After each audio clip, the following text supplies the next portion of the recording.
24 fascinating facts and curiosities about the life of Emperor Vespasian. Ladies and gentlemen, history is a tapestry woven with the threads of conquest, power struggles, and remarkable individuals. Today, we embark on a journey to uncover the incredible life of Emperor Vespasian, a man whose path to power was marked by diverse experiences, alliances, and challenges. Join us as we delve into his remarkable journey, separating fact from fiction, and bringing to light the captivating story of one of Rome's influential leaders. 1. Family origins and upbringing. Emperor Vespasian was born into a humble family in Phylactrene, a small town northeast of Rome, around the year 9 AD. His mother, Flavia Vespasia Polla, hailed from a respected equestrian family known for its ownership of prized horses, considered a symbol of luxury in ancient times. His father, Titus Flavius Sabinus, served as a tax collector in the Roman provinces of Asia Minor. While little is known about his early years, Vespasian's education was overseen by his paternal grandmother, and he had an elder brother named Titus Flavius Sabino, who rose to the rank of senator around 48 AD. 2. Early political roles. Vespasian's journey into the political arena commenced after his military service in Thrace. Returning to Rome in 30 AD, he assumed the role of a minor magistrate responsible for street cleaning. An episode marked by Emperor Caligula's whimsical act of flinging dung at Vespasian's toga as a symbol of his displeasure. Undeterred, Vespasian's career progressed, serving as a military tribune in Thrace in 36 AD. A year later, he was elected as a quaestor in Crete and Cyrenaica. Over the ensuing years, his rise continued, culminating in appointments as an aedile and later as a praetor when he turned 40. 3. Matrimonial ties and family. In 38 AD, Vespasian's marital alliance with Domitilla the Elder, daughter of Flavius Liberalis, a modest scribe of the quaestor, might seem unusual for a man of his aspirations. However, this union proved to be more stable than those of his imperial predecessors. Their shared political vision led to the birth of 3 children, Titus, Domitian, and Domitilla the Younger. Tragedy struck as both Domitilla the Elder and their daughter passed away, just before Vespasian ascended to the throne in the tumultuous year of 69 AD. Following their deaths, Vespasian formed a lasting relationship with Antonia Caenis, who served as an unofficial empress during his reign until her passing in 75 AD. 4. Conquest of Britannia. After Emperor Claudius ascended to power in 41 AD, Vespasian aligned himself politically with Narcissus, a key advisor to the new ruler. This partnership led to Vespasian's appointment as legate of the Second Augusta Legion stationed in Germania. 2 years later, he and the Second Legion, under General Aulus Plautius, embarked on a pivotal mission, the invasion of Britannia.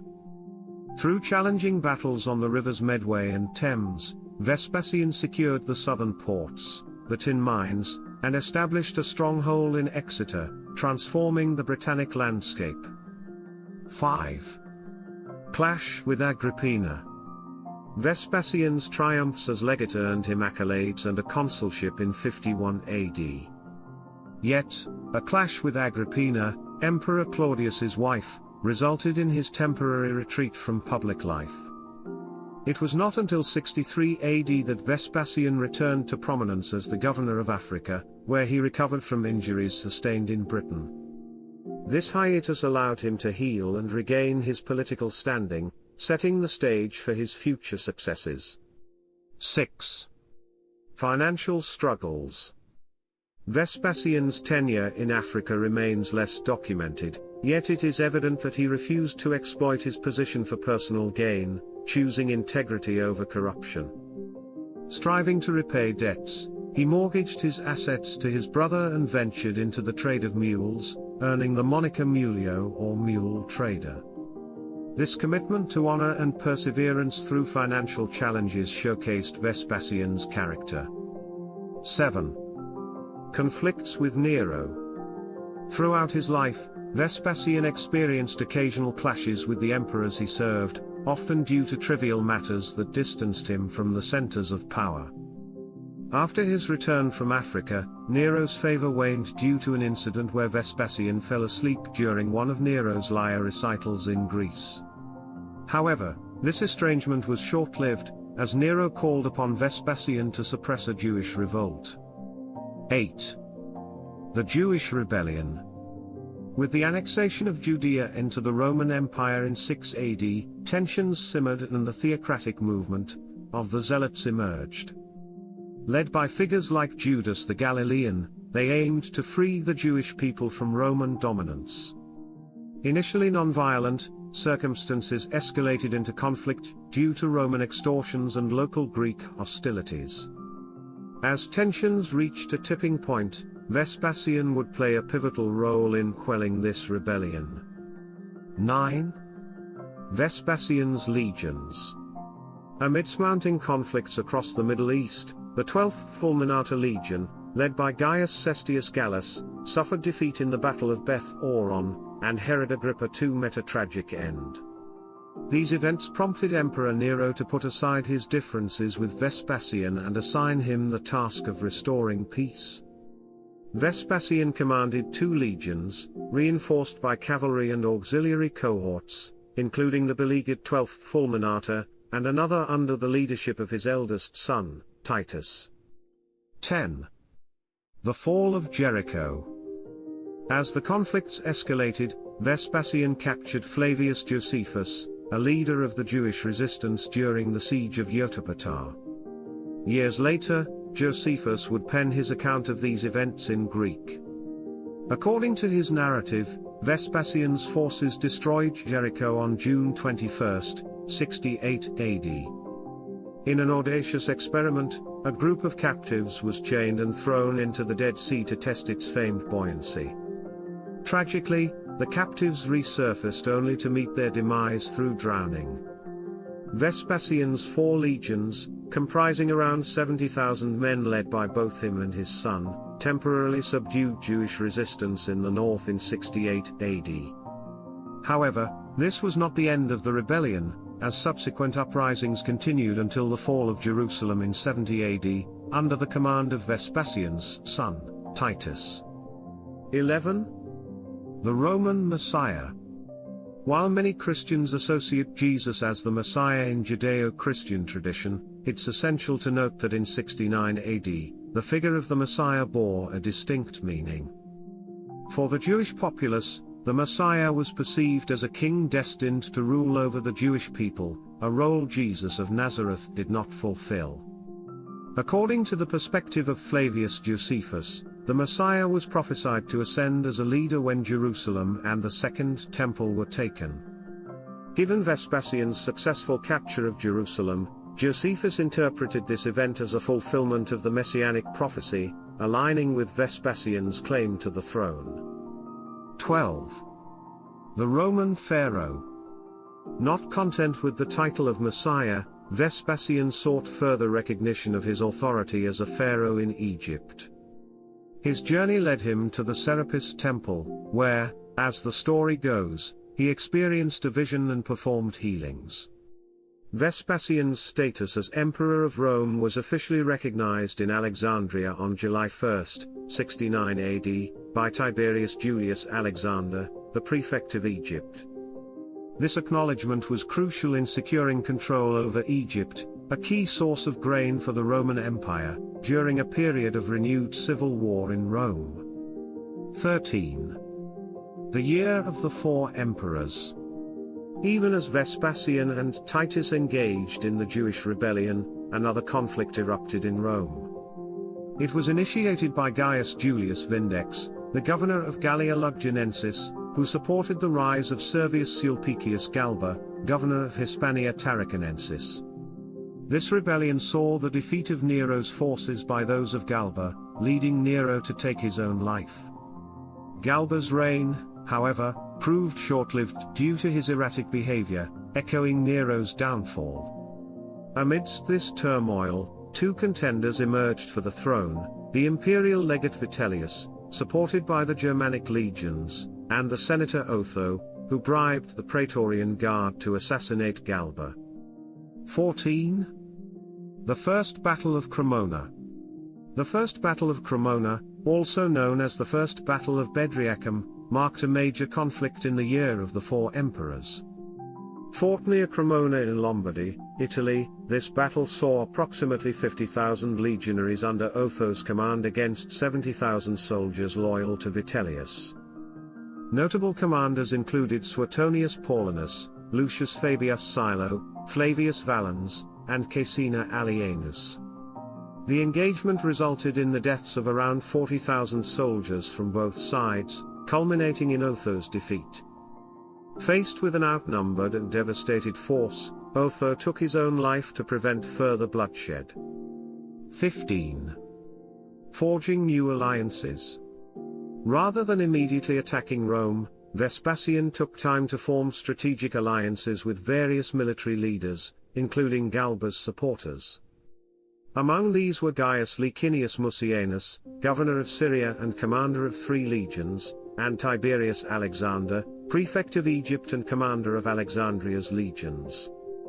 These alliances played a pivotal role in Vespasian's eventual recognition as emperor by the Eastern legions on July 1, 69 AD. Other legions, including those in Moesia, Pannonia, and Illyricum, also pledged their loyalty to Vespasian. This network of support weakened the hold of Vitellius over the Roman Empire. 16. The Second Battle of Cremona. Fearing for his throne, Vitellius dispatched General Cecina with 7 legions to confront Vespasian's forces under the command of Marcus Antonius Primus. Cecina's strategy was simple: bribe Lucilius Bassus, the commander of the Roman fleet in Ravenna, to sever his alliance with Vespasian and obstruct his passage to Rome. However, this plan backfired, resulting in the capture of both Bassus and Cecina. Bereft of leadership, Vitellius' troops were pursued by Vespasian's forces to Cremona, where the second significant battle for the Roman throne in the Year of the Four Emperors would unfold. Due to a lack of cohesion and organization, Vitellius' army suffered around 38,000 casualties, compared to Vespasian's 15,000. Ultimately, Marcus Antonius Primus proceeded to Rome, capturing Vitellius and ordering his execution on December 22, 69 AD, thereby concluding the civil war. 17. A victory and a loss.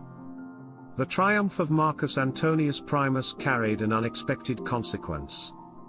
While his troops invaded Rome, Sabinus, Vespasian's elder brother, was captured by a mob and killed in the ensuing chaos. Upon learning of his rival's fall, Vespasian received 2 pieces of news: his ascension to the Roman throne and the loss of his brother. The extent to which his brother's death affected him remains unknown, but Vespasian swiftly took action.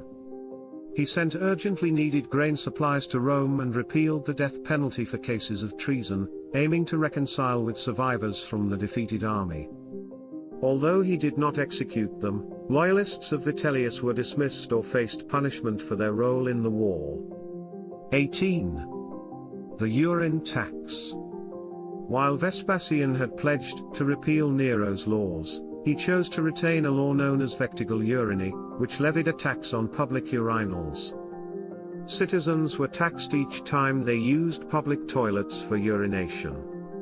An anecdote recounts that when Vespasian's son, Titus, presented him with the first payment of this urine tax, Titus questioned if it smelled. Vespasian's response, "Non olet, it doesn't stink," gave rise to the phrase "money does not stink," used today to downplay the questionable or illicit origins of money. In modern Romance languages, urinals are even named after him, such as Vespasiano in Italian and Vespasine in French. 19. The rebellion continues. Vespasian's rise to power did not mark the end of conflicts. In January of 70 AD, a rebellion known as the Second Batavian Revolt erupted in Gaul and Germany. led by generals Gaius Julius Civilis and Julius Sabinus, the rebellion aimed to seize the Roman throne. Sabinus claimed descent from Julius Caesar and declared himself Emperor of Gaul. The revolt managed to absorb 2 Roman legions before being suppressed by Vespasian's appointed general, Quintus Petilius Cerealis, by the end of the same year. 20. Buying loyalty. As was the Roman tradition, Vespasian sought to secure the loyalty of his army and the public. He lavished gifts upon the soldiers who had supported him in the war and distributed substantial sums of money to the populace. This gesture aimed to earn the allegiance of both groups. Vespasian also reshuffled the ranks of the senatorial and equestrian orders, removing many of his adversaries from public positions and replacing them with his allies. Furthermore, he revoked the regional autonomy of Greek provinces and introduced increased taxes on the eastern colonies of Rome. 21. Architectural achievements. During his rule, Vespasian initiated various significant architectural projects. He commissioned the construction of new public baths, including the renowned Forum of Vespasian, also known as the Temple of Peace. Additionally, he oversaw the creation of a temple dedicated to the late Emperor Claudius in 75 AD. A colossal statue of Apollo, whose construction had commenced during Nero's reign, was erected. Vespasian also embarked on the restoration of the Theatre of Marcellus, which had suffered damage during the Great Fire of Rome under Nero's rule. Furthermore, during the war against Vitellius, he began the construction of the Colosseum, using spoils obtained from the Second Temple of Jerusalem, along with enslaved Jewish labor captured by his son Titus. 22. Master of propaganda. Vespasian's political acumen extended to the realm of propaganda. He skillfully manipulated public perception of his reign. Several historians, such as Josephus, Tacitus, and Suetonius, spoke favorably of his rule, likely influenced by the generous amounts of gold he distributed to writers and historians, thereby fostering positive portrayals of his governance among the common people. This may explain why Josephus regarded Vespasian as his patron and savior, even going so far as to liken him to a messiah.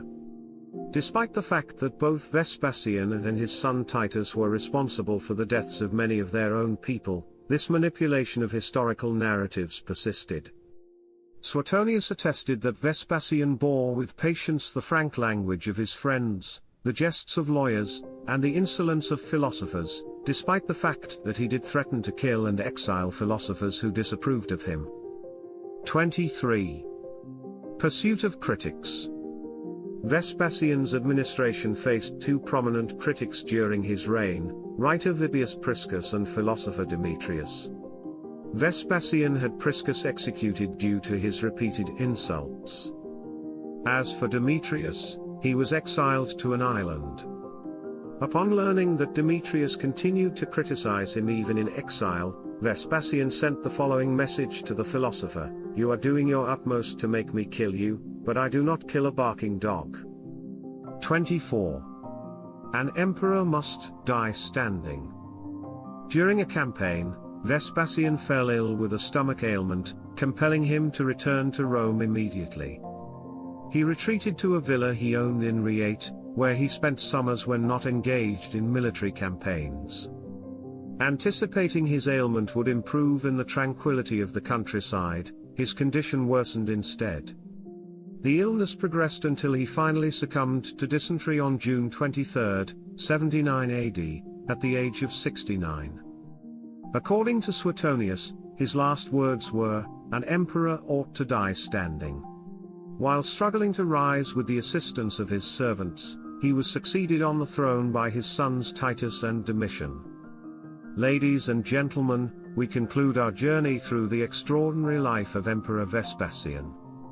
From his rise to power, architectural endeavors, and political shrewdness to his interactions with critics and his eventual passing, Vespasian's legacy serves as a reminder of the complexities and vulnerabilities of leadership.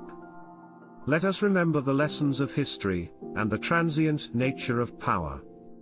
If you found this video insightful, please share your thoughts in the comments section below. Don't forget to like this video and share the link with your friends and family to provide them insight into the life of Emperor Vespasian. Thanks for watching. If you found this video interesting, make sure to subscribe to our channel and give this video a like. We'll be back soon with more curiosities from history.